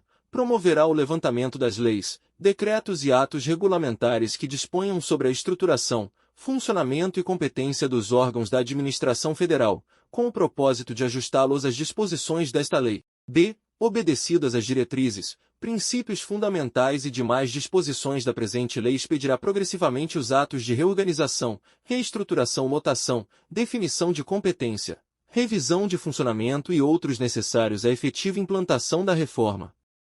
Artigo 147. A orientação, coordenação e supervisão das providências de que trata este título ficarão a cargo do Ministério do Planejamento e Coordenação Geral, podendo, entretanto, ser atribuídas a um ministro extraordinário para a reforma administrativa, caso em que a este caberão os assuntos de organização administrativa. Artigo 148. Para atender às despesas decorrentes de execução da reforma administrativa, fica autorizada a abertura pelo Ministério da Fazenda do crédito especial de 20 milhões de cruzeiros novos, com vigência nos exercícios de 1967 a 1968. Parágrafo 1º. Os recursos do crédito aberto neste artigo incorporar-se-ão ao Fundo de Reforma Administrativa, que poderá receber doações e contribuições destinadas ao aprimoramento da administração federal. Parágrafo 2º. O Fundo de Reforma Administrativa, cuja utilização será disciplinada em regulamento, será administrado por um órgão temporário de implantação da reforma administrativa, que funcionará junto ao ministro responsável pela reforma administrativa. Artigo 149. Na implantação da reforma programada, inicialmente, a organização dos novos ministérios e bem assim, prioritariamente, a instalação dos órgãos centrais, a começar pelos de planejamento, coordenação e de controle financeiro, artigo 22, item I, e pelos órgãos centrais dos sistemas, artigo 31. Artigo 150. Até que os quadros de funcionários sejam ajustados à reforma administrativa, o pessoal que os integra, sem prejuízo de sua situação funcional para os efeitos legais, continuará a servir nos órgãos em que estiver lotado, podendo passar a ter exercício, mediante requisição, nos órgãos resultantes de desdobramento ou criados em virtude da presente lei. Artigo 152. A finalidade e as atribuições dos órgãos da administração direta regularão o estabelecimento das respectivas estruturas e lotações de pessoal. Artigo 153. Para a implantação da reforma administrativa poderão ser ajustados estudos e trabalhos técnicos a serem realizados por pessoas físicas ou jurídicas, nos termos das normas que se estabelecerem em decreto. Artigo 154. Os decretos e regulamentos expedidos para execução da presente lei disporão sobre a subordinação e vinculação de órgãos e entidades aos diversos ministérios, em harmonia com a área de competência destes, disciplinando a transferência de repartições e órgãos. Título 14. Das medidas especiais de coordenação. Capítulo I da Ciência e Tecnologia. Artigo 155. As iniciativas e providências que contribuem para o estímulo e intensificação das atividades de ciência e tecnologia serão objeto de coordenação com o propósito de acelerar o desenvolvimento nacional através da crescente participação do país no progresso científico e tecnológico. Capítulo 2. Da Política Nacional de Saúde. Artigo 156. A formulação e coordenação da Política Nacional de Saúde, em âmbito nacional e regional, caberá ao Ministério da Saúde. Parágrafo 1º. Com o objetivo de melhor aproveitar recursos e meios disponíveis e de obter maior produtividade, visando a proporcionar efetiva assistência médico-social à comunidade, promoverá o Ministério da Saúde a coordenação, no âmbito regional das atividades de assistência médico-social, de modo a entrosar as desempenhadas por órgãos federais, estaduais, municipais, do Distrito Federal, dos territórios e das entidades do setor privado. Parágrafo 2º. Na prestação da assistência médica dar-se-á preferência à celebração de convênios com entidades públicas e privadas existentes na comunidade. Capítulo 3. Do abastecimento nacional. Artigo 157. As medidas relacionadas com a formulação e execução da Política Nacional do Abastecimento serão objeto de coordenação na forma estabelecida em decreto. Artigo 158. Se não considerar oportunas as medidas consubstanciadas no artigo anterior, o Governo poderá atribuir a formulação e coordenação da Política Nacional do Abastecimento a uma Comissão Nacional de Abastecimento, órgão interministerial, cuja composição, atribuições e funcionamento serão fixados por decreto e que contará com o apoio da Superintendência Nacional do Abastecimento. Artigo 159. Fica extinto o Conselho Deliberativo da Superintendência Nacional do Abastecimento, de que trata a Lei Delegada no 5, de 26 de setembro de 1962. Artigo 160. A Superintendência Nacional do Abastecimento ultimará, no mais breve prazo, a assinatura de convênios com os Estados, Prefeitura do Distrito Federal e territórios com o objetivo de transferir-lhes os encargos de fiscalização atribuídos àquela superintendência. Capítulo 4. Da integração dos transportes. Artigo 161. Ficam extintos os conselhos setoriais de transportes que atualmente funcionam junto às autarquias do Ministério da Aviação e Obras Públicas, sendo as respectivas funções absorvidas pelo Conselho Nacional de Transportes, cujas atribuições, organização e funcionamento serão regulados em decreto. Artigo 162.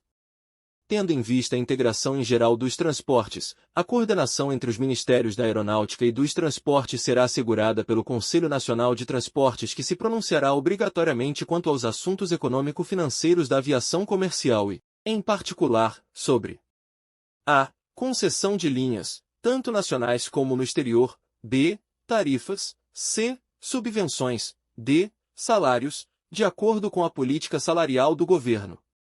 Artigo 163. O Conselho será presidido pelo Ministro de Estado dos Transportes e dele participará, como representante do Ministério da Aeronáutica, o chefe do órgão encarregado dos assuntos da aeronáutica civil. Artigo 164. O Poder Executivo, se julgar conveniente, poderá formular a integração no Ministério dos Transportes, das atividades concernentes à aviação comercial, compreendendo linhas aéreas regulares, subvenções e tarifas, permanecendo sob a competência da Aeronáutica Militar as demais atribuições constantes do item 4 e as do item 5 do parágrafo único do artigo 63 e as relativas ao controle de pessoal e das aeronaves. Parágrafo 1º. A integração poderá operar-se gradualmente, celebrando-se, quando necessário, convênios entre os dois ministérios. Parágrafo 2º. Promover-se-á, em consequência, o ajuste das atribuições cometidas ao Conselho Nacional de Transportes nesse particular. Capítulo 5. Das comunicações. Artigo 165. O Conselho Nacional de Telecomunicações, cujas atribuições, organização e funcionamento serão objeto de regulamentação pelo Poder Executivo, passará a integrar, como órgão normativo, de consulta, orientação e elaboração da Política Nacional de Telecomunicações, a estrutura do Ministério das Comunicações, logo que este se instale, e terá a seguinte composição. 1. Presidente, o secretário-geral do Ministério das Comunicações. 2. Representante do maior partido de oposição no Congresso Nacional. 3. Representante do Ministério da Educação e Cultura. 4. Representante do Ministério da Justiça. 5. Representante do maior partido que apoia o governo no Congresso Nacional. 6. Representante do Ministério da Indústria e Comércio. 7. Representante dos Correios e Telégrafos. 8. Representante do Departamento Nacional de Telecomunicações. 9. Representante da Empresa Brasileira de Telecomunicações. 10. Representante das empresas concessionárias de serviços de telecomunicações. 11. Representante do Ministério da Marinha. 12. Representante do Ministério do Exército. 13. Representante do Ministério da Aeronáutica. Parágrafo único. O Departamento Nacional de Telecomunicações passa a integrar, como órgão central, artigo 22, inciso 2, o Ministério das Comunicações. Artigo 166. A exploração dos troncos interurbanos, a cargo da Empresa Brasileira de Telecomunicações, poderá, conforme as conveniências econômicas e técnicas do serviço, ser feita diretamente ou mediante contrato, delegação ou convênio. Parágrafo único. A Empresa Brasileira de Telecomunicações poderá ser acionista de qualquer das empresas com que tiver tráfego mútuo. Artigo 167. Fica o Poder Executivo autorizado a transformar o Departamento dos Correios e Telégrafos em entidade de administração indireta, vinculada ao Ministério das Comunicações. Título 15. Das Disposições Gerais. Capítulo I das Disposições Iniciais. Artigo 170. O Presidente da República, por motivo relevante de interesse público, poderá avocar e decidir qualquer assunto na esfera da administração federal. Artigo 171. A administração dos territórios federais, vinculados ao Ministério do Interior, exercer-se-á através de programas plurianuais, concordantes em objetivos e etapas com os planos gerais do governo federal. Artigo 172. O Poder Executivo assegurará autonomia administrativa e financeira, no grau conveniente aos serviços, institutos e estabelecimentos incumbidos da execução de atividades de pesquisa ou ensino ou de caráter industrial, comercial ou agrícola, que por suas peculiaridades de organização e funcionamento, exijam tratamento diverso do aplicável aos demais órgãos da administração direta, observada sempre a supervisão ministerial.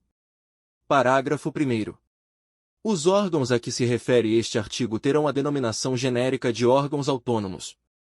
Renumerado do parágrafo único pelo Decreto-Lei nº 900, de 1969. Parágrafo 2º. Nos casos de concessão de autonomia financeira, fica o Poder Executivo autorizado a instituir fundos especiais de natureza contábil, a cujo crédito se levarão todos os recursos vinculados às atividades do órgão autônomo, orçamentários e extra-orçamentários, inclusive a receita própria. Artigo 173. Os atos de provimento de cargos públicos ou que determinarem sua vacância, assim como os referentes a pensões, aposentadorias e reformas, serão assinados pelo Presidente da República ou, mediante delegação deste, pelos ministros de Estado, conforme se dispuser em regulamento. Artigo 174. Os atos expedidos pelo Presidente da República ou ministros de Estado, quando se referirem a assuntos da mesma natureza, poderão ser objeto de um só instrumento, e o órgão administrativo competente expedirá os atos complementares ou apostilas. Artigo 175. Para cada órgão da administração federal, haverá prazo fixado em regulamento para as autoridades administrativas exigirem das partes o que se fizer necessário à instrução de seus pedidos. Parágrafo 1º. As partes serão obrigatoriamente notificadas das exigências, por via postal, sob registro, ou por outra forma de comunicação direta. Parágrafo 2º. Satisfeitas as exigências, a autoridade administrativa decidirá o assunto no prazo fixado pelo regulamento, sob pena de responsabilização funcional. Artigo 176. Ressalvados os assuntos de caráter sigiloso, os órgãos do serviço público estão obrigados a responder às consultas feitas por qualquer cidadão, desde que relacionadas com seus legítimos interesses e pertinentes a assuntos específicos da repartição. Parágrafo único. Os chefes de serviço e os servidores serão solidariamente responsáveis pela efetivação de respostas em tempo oportuno. Artigo 177. Os conselhos, comissões e outros órgãos colegiados que contarem com a representação de grupos ou classes econômicas diretamente interessados nos assuntos de sua competência, terão funções exclusivamente de consulta, coordenação e assessoramento, sempre que aquela representação corresponda a um número de votos superior a 1/3 do total. Parágrafo único. Excetuam-se do disposto neste artigo os órgãos incumbidos do julgamento de litígios fiscais e os legalmente competentes para exercer atribuições normativas e decisórias relacionadas com os impostos de importação e exportação, e medidas cambiais correlatas. Artigo 178.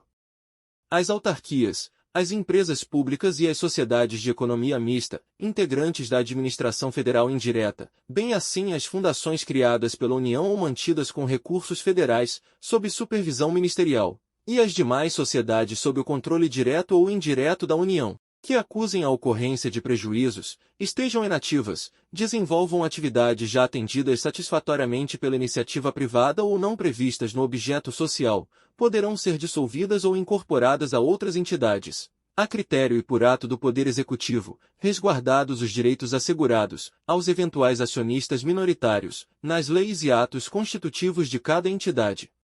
Artigo 179. Observado o disposto no artigo 13 da Lei nº 4.320, de 17 de março de 1964, o Ministério do Planejamento e Coordenação Geral atualizará, sempre que se fizer necessário, o esquema de discriminação ou especificação dos elementos da despesa orçamentária. Artigo 180. As atribuições previstas nos arts. 111 a 113, da Lei nº 4.320, de 17 de março de 1964, passam para a competência do Ministério do Planejamento e Coordenação Geral. Artigo 181. Para os fins do título 13 desta lei, poderá o Poder Executivo: 1. Alterar a denominação de cargos em comissão. 2. Reclassificar cargos em comissão, respeitada a tabela de símbolos em vigor. 3. Transformar funções gratificadas em cargos em comissão, na forma da lei. 4. Declarar extintos os cargos em comissão que não tiverem sido mantidos, alterados ou reclassificados até 31 de dezembro de 1968. Artigo 182. Nos casos dos incisos 2 e 3 do artigo 5º e no do inciso 1 do mesmo artigo, quando se tratar de serviços industriais, o regime de pessoal será o da Consolidação das Leis do Trabalho. Nos demais casos, o regime jurídico do pessoal será fixado pelo Poder Executivo. Artigo 183. As entidades e organizações em geral, dotadas de personalidade jurídica de direito privado, que recebem contribuições para fiscais e prestam serviços de interesse público ou social, estão sujeitas à fiscalização do Estado nos termos e condições estabelecidas na legislação pertinente a cada uma. Artigo 184. Não haverá, tanto em virtude da presente lei como em sua decorrência, aumento de pessoal nos quadros de funcionários civis e nos das Forças Armadas. Artigo 185. Inclui-se na responsabilidade do Ministério da Indústria e do Comércio a supervisão dos assuntos concernentes à indústria siderúrgica, à indústria petroquímica, à indústria automobilística, à indústria naval e à indústria aeronáutica. Artigo 186. A taxa de marinha mercante, destinada a proporcionar à frota mercante brasileira melhores condições de operação e expansão, será administrada pelo órgão do Ministério dos Transportes, responsável pela navegação marítima e interior. Artigo 187. A coordenação do desenvolvimento de Brasília, Codebras, passa a vincular-se ao ministro responsável pela reforma administrativa. Artigo 188. Toda pessoa natural ou jurídica, em particular, o detentor de qualquer cargo público, é responsável pela segurança nacional, nos limites definidos em lei. Em virtude de sua natureza ou da pessoa do detentor, não há cargo, civil ou militar, específico de segurança nacional, com exceção dos previstos em órgãos próprios do Conselho de Segurança Nacional. Parágrafo 1º. Na administração federal, os cargos públicos civis, de provimento em comissão ou em caráter efetivo, as funções de pessoal temporário, de obras e os demais empregos sujeitos à legislação trabalhista, podem ser exercidos por qualquer pessoa que satisfaça os requisitos legais. Parágrafo 2º. Cargo militar é aquele que, de conformidade com as disposições legais ou quadros de efetivos das Forças Armadas, só pode ser exercida por militar em serviço ativo. Capítulo 2. Dos bancos oficiais de crédito. Artigo 189. Sem prejuízo de sua subordinação técnica à Autoridade Monetária Nacional, os estabelecimentos oficiais de crédito manterão a seguinte vinculação: 1. Ministério da Fazenda. Banco Central da República. Banco do Brasil, Caixas Econômicas Federais. 2. Ministério da Agricultura. Banco Nacional do Crédito Cooperativo. 3. Ministério do Interior, Banco de Crédito da Amazônia. Banco do Nordeste do Brasil, Banco Nacional da Habitação. 4. Ministério do Planejamento e Coordenação Geral. Banco Nacional do Desenvolvimento Econômico. Capítulo 3. da pesquisa econômico-social aplicada e do financiamento de projetos. Artigo 190. É o Poder Executivo autorizado a instituir, sob a forma de fundação, o Instituto de Pesquisa Econômica Aplicada, IP, com a finalidade de auxiliar o Ministro de Estado da Economia, Fazenda e Planejamento na elaboração e no acompanhamento da política econômica e promover atividade de pesquisa econômica aplicada nas áreas fiscal, financeira, externa e de desenvolvimento setorial. Parágrafo único. O Instituto vincular-se-á ao Ministério da Economia, Fazenda e Planejamento. Artigo 191. Fica o Ministério do Planejamento e Coordenação Geral autorizado, se o Governo julgar conveniente, a incorporar as funções de financiamento de estudo e elaboração de projetos e de programas do desenvolvimento econômico, presentemente afetos ao Fundo de Financiamento de Estudos e Projetos, FINEP, criado pelo Decreto nº 55.820, de 8 de março de 1965, constituindo para esse fim uma empresa pública, cujos estatutos serão aprovados por decreto, e que exercerá todas as atividades correlatadas de financiamento de projetos e programas e de prestação de assistência técnica essenciais ao planejamento econômico e social, podendo receber doações e contribuições e contrair empréstimos de fontes internas e externas. Capítulo 5. Do Ministério das Relações Exteriores. Artigo 198. Levando em conta as peculiaridades do Ministério das Relações Exteriores, o Poder Executivo adotará a estrutura orgânica e funcional estabelecida pela presente lei, e, no que couber, o disposto no seu título 11. Capítulo 6. Dos novos ministérios e dos cargos. Artigo 199. Ficam criados: 2. O Ministério do Interior, com a absorção dos órgãos subordinados ao Ministro Extraordinário para a coordenação dos organismos regionais. 3. O Ministério das Comunicações, que absorverá o Conselho Nacional de Telecomunicações, o Departamento Nacional de Telecomunicações e o Departamento dos Correios e Telégrafos. Artigo 200. O Ministério da Justiça e Negócios Interiores passa a denominar-se Ministério da Justiça. Artigo 201. O Ministério da Aviação e Obras Públicas passa a denominar-se Ministério dos Transportes. Artigo 202. O Ministério da Guerra passa a denominar-se Ministério do Exército. Artigo 203. O Poder Executivo expedirá os atos necessários à efetivação do disposto no artigo 199, observadas as normas da presente lei. Artigo 204. Fica alterada a denominação dos cargos de Ministro de Estado da Justiça e Negócios Interiores, Ministro de Estado da Aviação e Obras Públicas e Ministro de Estado da Guerra, para, respectivamente, Ministro de Estado da Justiça, Ministro de Estado dos Transportes e Ministro de Estado do Exército. Artigo 205. Ficam criados os seguintes cargos: 1. Ministros de Estado do Interior, das Comunicações e do Planejamento e Coordenação Geral. 2. Em comissão. A. Em cada Ministério Civil, Secretário-Geral e Inspetor-Geral de Finanças. B. Consultor jurídico, em cada um dos ministérios seguintes: Interior, Comunicações, Minas e Energia, e Planejamento e Coordenação Geral.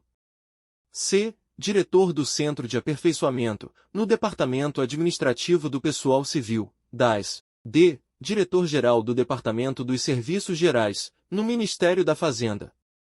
Parágrafo único.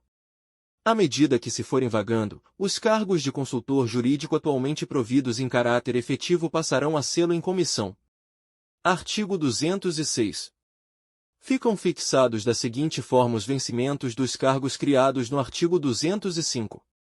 1. Ministro de Estado, igual aos dos ministros de Estado existentes.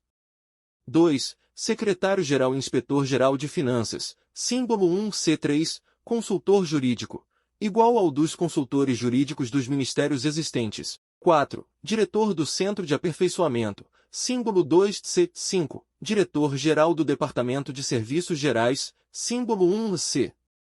Parágrafo único. O cargo de Diretor-Geral do Departamento Administrativo do Serviço Público, DAS, símbolo 1C, passa a denominar-se Diretor-Geral do Departamento Administrativo do Pessoal Civil, DAS, símbolo 1C. Artigo 207. Os ministros de Estado extraordinários instituídos no artigo 37 desta lei terão o mesmo vencimento, vantagens e prerrogativas dos demais ministros de Estado. Artigo 208. Os ministros de Estado, os chefes dos gabinetes civil e militar da Presidência da República e o chefe do Serviço Nacional de Informações perceberão uma representação mensal correspondente a 50% dos vencimentos. Parágrafo único. Os secretários-gerais perceberão idêntica representação mensal correspondente a 30% dos seus vencimentos. Título 16. Das disposições transitórias. Artigo 209. Enquanto não forem expedidos os respectivos regulamentos e estruturados seus serviços, o Ministério do Interior, o Ministério do Planejamento e Coordenação Geral e o Ministério das Comunicações ficarão sujeitos ao regime de trabalho pertinente aos ministérios extraordinários que antecederam os dois primeiros daqueles ministérios no que concerne ao pessoal, à execução de serviços e à movimentação de recursos financeiros. Parágrafo único. O Poder Executivo expedirá decreto para consolidar as disposições regulamentares que, em caráter transitório, deverão prevalecer. Artigo 210. O atual Departamento Federal de Segurança Pública passa a denominar-se Departamento de Polícia Federal, considerando-se automaticamente substituída por esta denominação a menção anterior constante de quaisquer leis ou regulamentos. Artigo 211. O Poder Executivo introduzirá, nas normas que disciplinam a estruturação e funcionamento das entidades da administração indireta, as alterações que se fizerem necessárias à efetivação do disposto na presente lei, considerando-se revogadas todas as disposições legais colidentes com as diretrizes nela expressamente consignadas.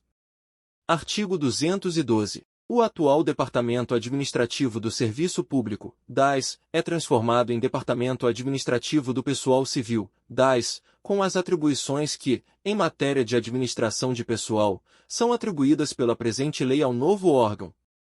Vide Lei nº 6.228, de 15 de julho de 1975. Artigo 213. Fica o Poder Executivo autorizado, dentro dos limites dos respectivos créditos, a expedir decretos relativos às transferências que se fizerem necessárias de dotações do orçamento ou de créditos adicionais requeridos pela execução da presente lei. Título 17. Das disposições finais. Artigo 214. Esta lei entrará em vigor em 15 de março de 1967, observado o disposto nos parágrafos do presente artigo e ressalvadas as disposições cuja vigência, na data da publicação, seja por ela expressamente determinada. Parágrafo 1º. Até a instalação dos órgãos centrais incumbidos da administração financeira, contabilidade e auditoria, em cada ministério, artigo 22, serão enviados ao Tribunal de Contas, para o exercício da auditoria financeira. A. Pela Comissão de Programação Financeira do Ministério da Fazenda, os atos relativos à programação financeira de desembolso. B. Pela Contadoria Geral da República e pelas contadorias seccionais, os balancetes de receita e despesa. C. Pelas repartições competentes, o rol de responsáveis pela guarda de bens, dinheiros e valores públicos e as respectivas tomadas de conta, nos termos da legislação anterior à presente lei. Parágrafo 2º. Nos ministérios militares, cabe aos órgãos que forem discriminados em decreto as atribuições indicadas neste artigo. Artigo 215. Revogam-se as disposições em contrário. Brasília, em 25 de fevereiro de 1967, 146º da Independência e 79º da República.